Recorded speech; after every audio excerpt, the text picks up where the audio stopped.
बोल सियावर रामचंद्र भगवान की जय। उमापति महादेव की जय। आज हम चर्चा करेंगे जो मुख्य उद्देश्य है जीवन का वो क्या है, और सभी शास्त्रों का मुख्य उद्देश्य क्या है, वो क्या कह रहे हैं, श्रुति का तात्पर्य क्या है। आज हम इस पर चर्चा करेंगे। स्वामी विद्यारण्य स्वामी जी और स्वामी भारती तीर्थ जी द्वारा रचित एक ग्रंथ है जिसका नाम है पंचदशी। उस पंचदशी में एक अध्याय है तृप्ति दीप। तृप्ति दीप अर्थात जो हर जीव तृप्ति चाहता है, सभी जीव तृप्ति के लिए ही कार्य करते हैं। तृप्ति अर्थात जैसे भोजन करने की इच्छा है भूखे को, तो जब पर्याप्त मात्रा में वो भोजन कर लेता है तो बाद में कहता है मैं तृप्त हो गया, मुझे और आवश्यकता नहीं है। प्यासे को पानी पर्याप्त मात्रा में मिल जाए, जितनी उसकी प्यास है, तो वो कहता है मैं तृप्त हो गया, मुझे कोई चीज़ की ज़रूरत नहीं। यही भाव श्रुति समझाना चाह रही है जीव को कि आप इस ज्ञान के द्वारा सभी इच्छाओं को निवृत्त करते हुए उस परम पद को प्राप्त कर लोगे जहाँ पर सभी इच्छाएं पूर्ण हो जाती हैं, कोई इच्छा शेष नहीं रहती। इस विषय को बताने के लिए स्वामी विद्यारण्य जी और स्वामी भारती तीर्थ जी महाराज ने इस ग्रंथ की रचना की। तो आज इस एक प्रकरण ग्रंथ जो है वेदांत के प्रकरण ग्रंथ को, उसमें से एक अध्याय को लेते हैं, और वो इतना इम्पोर्टेंट है, इतना सब के लिए एक श्रवण करना आवश्यक है। किसी को इन बातों का ना भी तात्पर्य समझ आए तो मैं इस बात को तो निश्चित रूप से जानता हूँ कि ये श्रवण मात्र का भी आपको लाभ अवश्य होगा, अगर आप पूर्ण रूप से उस बातों को ना भी समझ पाएँ। भगवान श्री कृष्ण जी भी कहते हैं नहीं कश्चिद कल्याणकृत दुर्गतिम तात गच्छति। मतलब थोड़ा सा भी अगर कल्याण के लिए किया गया कार्य, उसकी दुर्गति कभी नहीं होती। इसलिए आज इस विषय को लेते हैं। तो आइए शुरू करते हैं। ओम शंकरं शंकराचार्यं केशवं बादरायणं सूत्रभाष्यकृतो वंदे भगवन्तौ पुनः पुनः। ईश्वरो गुरुरात्मेति मूर्तिभेदविभागिने व्योमवद्व्याप्तदेहाय दक्षिणामूर्तये नमः। ओम शांति शांति शांति। परंपरा अनुसार मंगलाचरण करना आवश्यक है। और ओम शुक्लाम्बरधरं विष्णुं शशिवर्णं चतुर्भुजं प्रसन्नवदनं ध्यायेत् सर्वविघ्नोपशान्तये। हे भगवान, सभी विघ्नों का नाश करें और हम उस पथ पर आगे बढ़ते हुए अपने लक्ष्य को प्राप्त करें। इसी भावना को लेकर आज शुरू करते हैं। तृप्ति दीप प्रकरण नाम है इस अध्याय का। और स्वामी जी महाराज ने वृदारण्य को उपनिषद जो है उसमें से एक मंत्र को लिया है। वो मंत्र ही इतना महत्वपूर्ण है कि उस मंत्र को समझाने के लिए ही उन्होंने पूरा प्रकरण लिख दिया। एक मंत्र को समझाने के लिए इतना महत्वपूर्ण है।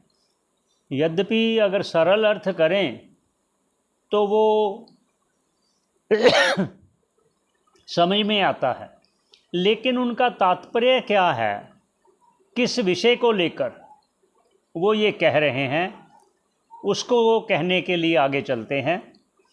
वो बृहदारण्यक श्रुति का जो मंत्र है उसका उच्चारण कर लेते हैं। आत्मानं चेद्विजानीयात् अयम् अस्मि इति पुरुषः किमिच्छन् कस्य कामाय शरीरमनुसंज्वरेत्। ये मंत्र है बृहदारण्यक उपनिषद का। ये चतुर्थ अध्याय चतुर्थ ब्राह्मण का ये 12वां मंत्र है। एक बार फिर, आत्मानं चेद्विजानीयात् अयम् अस्मि इति पुरुषः किमिच्छन् कस्य कामाय शरीरम अनुसंज्वरेत्। अब इसका सरल व्याख्या करने का प्रयास करते हैं। इसमें है कि आत्मानं चेद्विजानीयात्, अपनी आत्मा को अगर ये जान जाए, कौन? ये जीव। अपनी आत्मा को अगर ये जान जाए, ये जीव, कि अयम अस्मि इति, कि ये मैं हूँ, शरीर से भिन्न सबका अधिष्ठान रूप, जैसे रज्जु में सर्प प्रतीति तो होती है, पर ज्ञान के बाद सिर्फ रज्जु ही रज्जु रह जाता है। जिस प्रकार वैसे ही प्रयास करें समझने का। क्या? किमिच्छन् कस्य कामाय, जब ये जीव जान जाएगा। कैसे?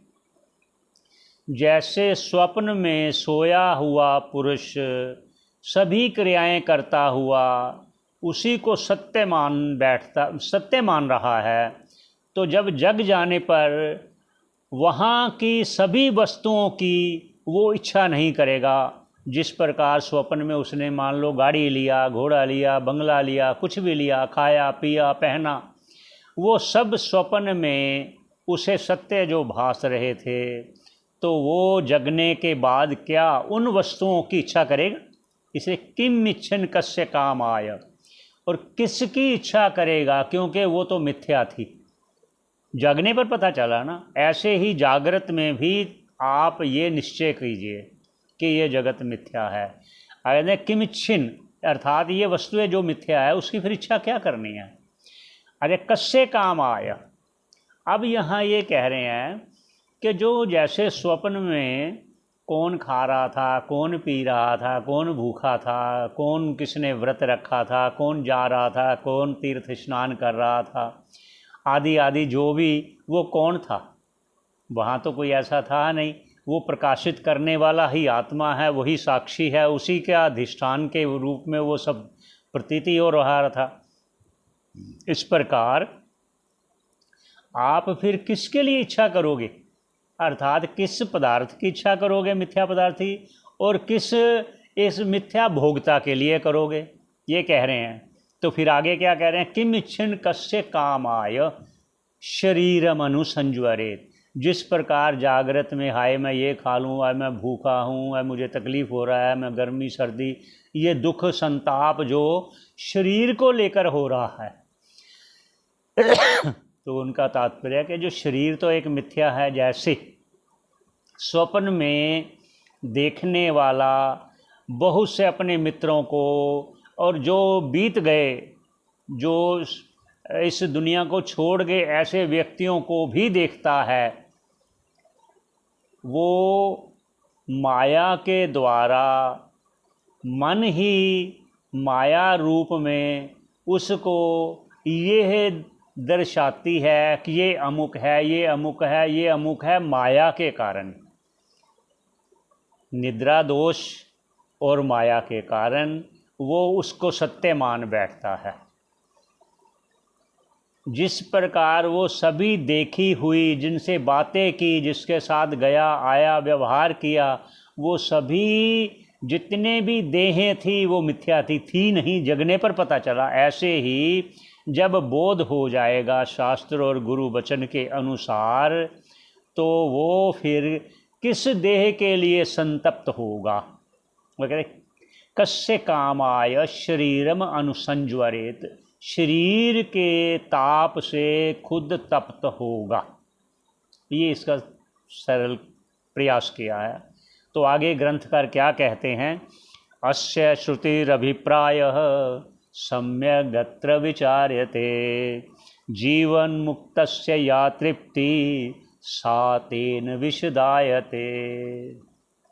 वो क्या कह रहे हैं? अस्य श्रुतिरभिप्राय, ये श्रुति वाक्य, जो श्रुति वाक्य, जो अभी श्रुति ने कहा, जो बृहदारण्य की श्रुति का मंत्र का हमने उच्चारण किया, आत्मानं चेद विजानीयात्, तो इस श्रुति का कह रहे हैं ग्रंथकार, अस्य श्रुतिरभिप्राय, इस श्रुति का, इस वाक्य का, मंत्र का अभिप्राय क्या है कहने का? सम्यगत्र, अच्छे ढंग से, अत्र, इस अध्याय में। कौन से अध्याय में? तृप्ति दीप अध्याय में।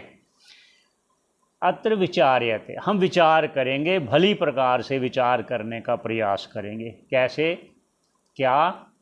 जीवन मुक्तस्य या तृप्ति, जो जीवन मुक्ति की तृप्ति है, जो जीवन मुक्त पुरुष को एक तृप्ति का अनुभव होता है, या तृप्ति, जो तृप्ति का अनुभव करता है, सा, वह तृप्तेन विशदायते, इस मंत्र के विचार करते हुए हम उसको स्पष्ट हो जाने का, अनुभव करने का यहाँ पर प्रयास करेंगे। तो ऐसा विचार करने पर, जैसे आगे ग्रंथकार कह रहे हैं, विचारात जायते बोधः, ये विचार क्यों करना है? बोध प्राप्ति के लिए। ये सभी ग्रंथ उस बोध प्राप्ति के लिए ही उपयोगी हैं। जब तक बोध नहीं होता तो निरंतर इसका अभ्यास करना चाहिए। तो आगे ग्रंथकार क्या कहते हैं? हम इसका विचार जब कर रहे हैं तो आगे क्या करें, कैसे करें विचार इसका? तो उसका पहले प्रकार बताते हैं। देखिए, जो जीव इच्छा कर रहा है कि मैं मोक्ष को प्राप्त करूं, वह जीव क्या है, कैसे है, उस पर शुरुआत करते हुए वहाँ आपको मोक्ष पद पर लेकर जाएंगे। ये ग्रंथकार की ये ऐसी भावना देखिए। तो आगे, माया भासेन जीवेशौ करोतीति श्रुतत्वतः, श्रुति कह रही है कि ये माया में चेतन का आभास है, वही जीव है, वही ईश्वर है। यहाँ शंका होती है, तो ये कैसे?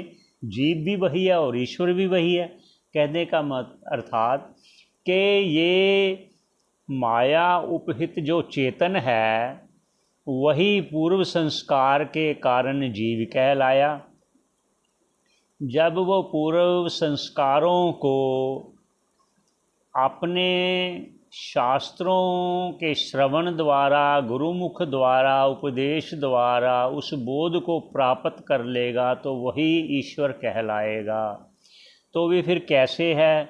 जैसे सुषुप्ति में वो ना जीव है ना ईश्वर है।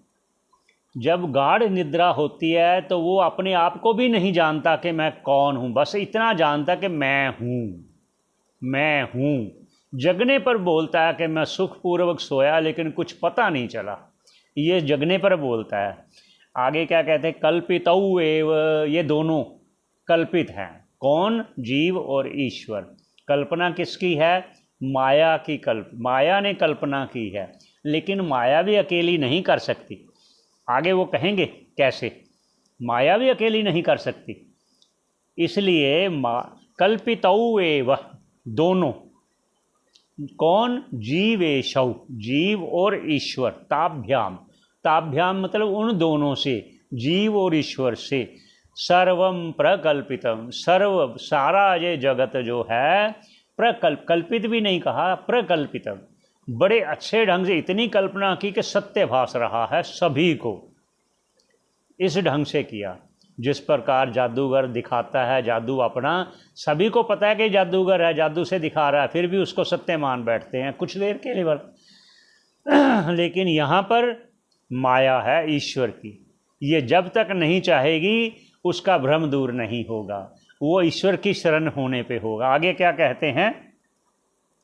तो ये फिर कैसे हुआ? जीव और ईश्वर की कल्पना, ये तो कैसे शुरुआत हुआ, ये तो बताइए। जैसे कहा कि प्रकृति भी का माया अकेली नहीं कर सकती, ईश्वर भी अकेला नहीं करेगा, जो तो निर्विषय और निर्गुण निराकार है, ब्रह्म है, वो क्यों करेगा? उनको कोई इच्छा ही नहीं किसी चीज़ की। तो फिर आगे उसका प्रकार बता रहे हैं कि कैसे होता है, ये जगत की रचना कैसे होती है। क्योंकि पहले जगत की रचना बताते बताते जीव की रचना, फिर आगे उसकी सृष्टि, फिर उसका आगे, ऐसे करते करते आपको फिर उस परम पद तक ये ग्रंथकार ले जाना चाहते हैं। आप ध्यान बनाए रखें। श्रवण का बहुत लाभ है, मैं बार बार कहूँगा, श्रवण का बहुत लाभ है। आपको समझ आए ना आए, ये कभी व्यर्थ नहीं होगा, इसलिए श्रवण करते रहें। क्या कहते हैं आगे कि ये कैसे हुई, आगे जीव ईश्वर की कल्पना, और फिर जो कहा जीवेशौताभ्याम सर्वम प्रकल्पितम, वो कैसे हुआ, जीव और ईश्वर से सभी कैसे कल्पना हुई, वो आगे कह रहे हैं। तो सुनिए, ईक्षणादि प्रवेशांता सृष्टिरेशेन कल्पिता जागृदादि विमोक्षांता संसारो जीव कल्पितः। आप कह रहे हैं कि ईक्षण आदि का अर्थात आपने सुना होगा कि ईश्वर ने इच्छा की कि मैं एक हूँ बहुत हो जाऊँ, एको हम बहुश्यामा, है ना।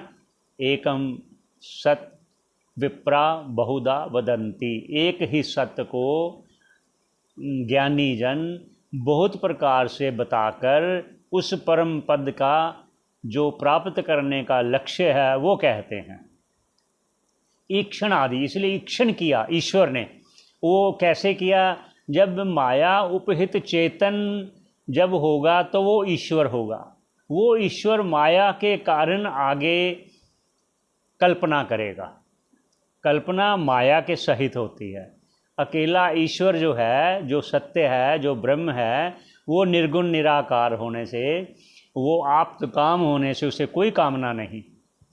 इसलिए माया में, ये भी माया में क्यों, ये भी आगे कहेंगे कि माया में उपचेतन क्यों कल्पना करता है। ईश्वर ने इच्छा की कि मैं बहुत हो जाऊं, ईक्षण आदि प्रवेशांता। फिर जब उसने इस रचना की, देह की, तो उन्होंने उस अंदर प्रवेश करने को इच्छा की कि मैं इसमें जब तक प्रवेश नहीं करूँगा, ये देह जड़ है, ये कार्य नहीं करेगी।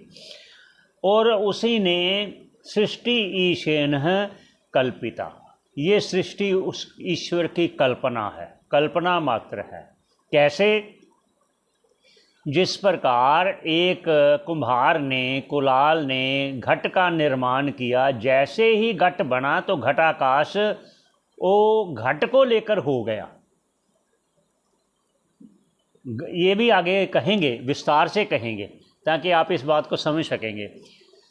इसको समझाने के लिए कहा गया है महाकाश, ये ब्रह्म को लेकर समझाने के लिए कहा गया है, और फिर घटाकाश ईश्वर को समझाने के लिए कहा गया है, और जलाकाश जो है वो जीव को समझाने के लिए कहा गया है, और फिर जो घटाकाश है वो कूटस्थ चेतन को समझाने के लिए कहा गया है।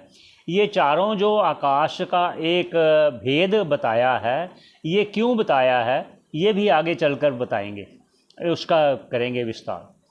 तो आगे क्या कहते हैं? जागृत आदि विमोक्षांता, जो ईश्वर ने प्रवेश किया तो वो फिर जीव भाव को जब प्राप्त हुआ तो वो फिर जीव ने क्या किया, वो कह रहे हैं जागृत आदि। जब जीव जागता है फिर वो जागने के बाद सभी कार्य करते हैं, नहाना धोना, अपना सारे कर्म जो नित्य कर्म है वो भी करता है, जो क्रियाएं हैं वो भी करता है, और वही भावना जब उसका अंतःकरण शुद्ध होता है तो मोक्ष की इच्छा भी वही करता है। इसलिए कहा कि जागृत आदि, जागृत आदि से लेना सभी कार्य, जागृत आदि से सभी कार्य ले लेना आप, जागृत आदि पर। जागृत विमोक्षांता, विमोक्ष की इच्छा फिर उसको होती है जब उसकी कामनाएं धीरे धीरे हटती हैं ईश्वर की कृपा से, गुरु और शास्त्र की कृपा से, उसकी स्वयं की कृपा से। तो वो जीव संसार का जो रचना किया था जीव ने, ये संसार की रचना जो किया, ये माँ बाप भाई बहन व्यापार दुकान मकान, ये रचना तो जीव की है ना। सृष्टि जो है, ये पर्वत ये पहाड़ ये आकाश पंचभूत आदि, ये सृष्टि है जीव ईश्वर की। जीव ने फिर अपनी रचना किया, भाई बहन सभी रिश्ते नाते वो सब मैं मेरा, ये सारा जीव के द्वारा हुआ। वो उसके राग द्वेष के कारण, उसके कर्मों के अनुसार, उसके प्रारब्ध के अनुसार ये जीव ने अपना संसार की कल्पना की। ये तो हुआ कि जीव और ईश्वर की कल्पना से आगे सारा कल्पित हुआ। तो फिर आगे कहते हैं कि ईश्वर तो नित्य है, तो वे फिर प्रवेश कैसे किया, वो कैसे हुआ? तो उसी को समझाने के लिए थोड़ा सा दृष्टांत दिया था कि जिस प्रकार ये देह को उपाधि कहा गया है, उपाधि को लेकर के उसमें जो प्रतिबिंब है, अंतःकरण भी उपाधि है। ये एक एक उपाधि को हटाने के लिए इन उपाधियों का वर्णन किया गया है। जब तक इन सभी उपाधियों को आप समझेंगे नहीं तो आप इनको हटा नहीं पाएंगे। कहीं कहीं पंचकोश कहा गया है। पंचकोश का अर्थात ये जो स्थूल देह दिखाई दे रही है, ये अन्नमय कोश कहा गया है। उसके बाद फिर प्राणमय कोश कहा गया, जो प्राण की जो हो रहा है, अमन आवागम ले रहे हैं, सांस छोड़ रहे हैं, ये प्राण के साथ और भी जुड़े हुए हैं।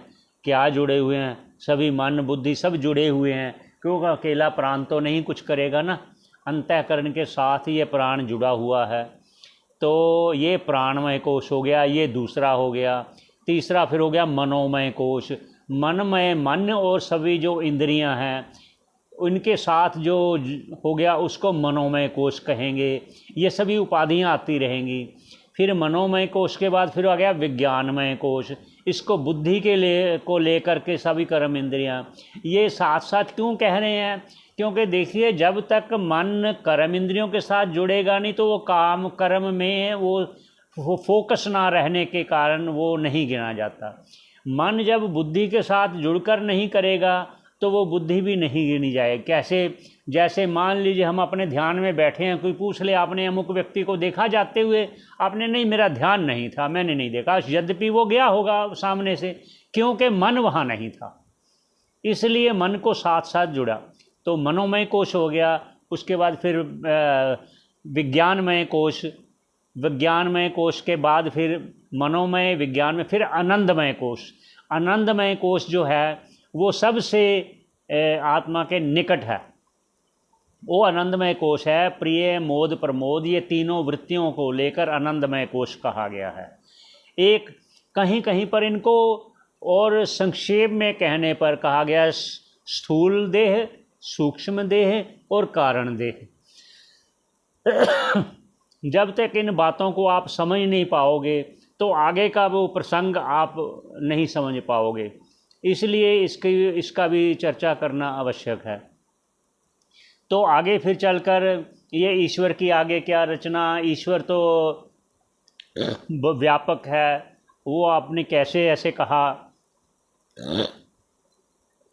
तो आगे फिर ये भोग कैसे होगा, ये भोक्ता कैसे होगा, ये उससे निर्लिप्त कैसे होगा, इसका फिर मोक्ष कैसे होगा, ये कर्ता भोक्ता होता हुआ ये मोक्ष को प्राप्त कैसे करेगा। इन बातों को लेकर आगे चर्चा करेंगे। यहीं पर यहाँ विश्राम देते हैं। ओम शंकरम शंकराचार्यम केशवम बादरायणम सूत्रभाष्यकितो वंदे भगवन्तौ पुनः पुनः। ईश्वरो गुरुरात्मेति मूर्ति भेद विभागिने व्योमवत् व्याप्त देहाय दक्षिणामूर्तये नमः। ओम शांति शांति शांति। तो सभी की मंगल की कामना करते हुए फिर मिलते हैं।